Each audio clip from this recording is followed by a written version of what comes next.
ಬಾಗೇಪಲ್ಲಿ ಪಟ್ಟಣದ ಸರ್ಕಾರಿ ಪದವಿ ಪೂರ್ವ ಕಾಲೇಜು ಮೈದಾನದಲ್ಲಿ ಪೈಪ್ ಲೈನ್ ಒಡೆದು ಅಪಾರ ಪ್ರಮಾಣದ ನೀರು ಪೋಲಾಗುತ್ತಿದ್ದರೂ ಪುರಸಭೆ ಅಧಿಕಾರಿಗಳು ಅತ್ತ ತಿರುಗಿಯೂ ನೋಡಿಲ್ಲ.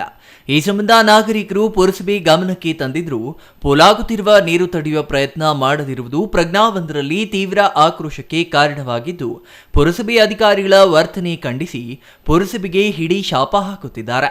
ಈ ಸಂಬಂಧ ಸರ್ಕಾರಿ ಬಾಲಕರ ಪದವಿ ಪೂರ್ವ ಕಾಲೇಜು ಪ್ರಾಂಶುಪಾಲ ನಂಜಿರೆಡ್ಡಿ ಮಾತನಾಡಿ, ಕಾಲೇಜು ಮೈದಾನದ ಮೂಲಕ ವಾರ್ಡ್ಗಳಿಗೆ ಹೋಗಬೇಕಾದ ನೀರಿನ ಪೈಪ್ಲೈನ್ ಪುರಸಭೆಯವರು ಅಳವಡಿಸಿದ್ದು, ಸುಮಾರು 10 ದಿನಗಳಿಂದ ನೀರಿನ ಪೈಪ್ಲೈನ್ ಒಡೆದು ನೀರು ವ್ಯರ್ಥವಾಗಿ ಹರಿಯುತ್ತಿದೆ. ವಾಟರ್ಮೆನ್ ಹಾಗೂ ಪುರಸಭೆ ಅಧಿಕಾರಿಗಳಿಗೆ ಈ ಬಗ್ಗೆ ತಿಳಿಸಿದ್ರು, ಇತ್ತ ಅವರು ಗಮನ ಹರಿಸುತ್ತಿಲ್ಲ ಎಂದು ಆರೋಪಿಸಿದ್ರು.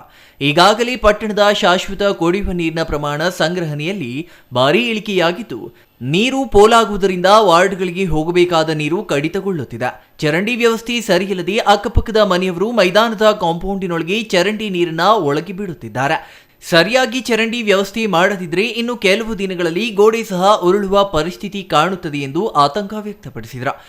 ಒಂದು ಬಾಲಕರ ಕಾಲೇಜಿನ ಒಂದು ಮೈದಾನದಲ್ಲಿ ಪುರಸಭೆಯವರು ಹಾಕಿರುವಂಥ ಒಂದು ನೀರು ಸರಬರಾಜಿನ ಒಂದು ಪೈಪ್ ಒಡೆದೋಗ್ಬಿಟ್ಟು ಸುಮಾರು 10 ದಿನಗಳಿಂದ ನೀರು ಪೋಲಾಗ್ತಾ ಇದೆ. ಈ ಬಗ್ಗೆ ಯಾವುದೇ ಒಂದು ಅಧಿಕಾರಿಗಳಿಗೆ ತಿಳಿಸಿದ್ರು ಕೂಡ ಅದನ್ನು ನಿಲ್ಲಿಸ್ತಾ ಇಲ್ಲ.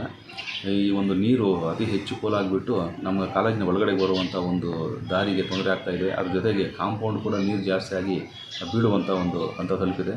ಅದರ ಜೊತೆಗೆ ಈ ಒಂದು ಚರಂಡಿ ವ್ಯವಸ್ಥೆ ಸರಿಯಾಗಿ ಇಲ್ದಿರ ನಮ್ಮ ಕಾಲೇಜಿನ ಕಾಂಪೌಂಡ್ನ ಅಕ್ಕಪಕ್ಕದ ಮನೆಗಳವರು ಕಾಂಪೌಂಡ್ನ ಒಂದು ಗೋಡೆಯನ್ನು ಒಡೆದು ಆ ಚರಂಡಿ ನೀರನ್ನು ಕಾಂಪೌಂಡ್ ಒಳಗಡೆ ಬಿಡ್ತಾ ಇದ್ದಾರೆ.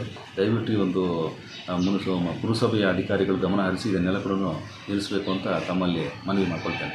ಇನ್ನಾದರೂ ಪುರಸಭೆ ಅಧಿಕಾರಿಗಳು ಇತ್ತ ಗಮನ ಹರಿಸಿ ಆದಷ್ಟು ಬೇಗ ಒಡೆದಿರುವ ಪೈಪ್ಲೈನ್ ವ್ಯವಸ್ಥೆ ಸರಿಪಡಿಸಬೇಕೆಂದು ಪ್ರಾಂಶುಪಾಲ ನಂಜಿರೆಡ್ಡಿ ಕೋರಿದ್ದಾರೆ.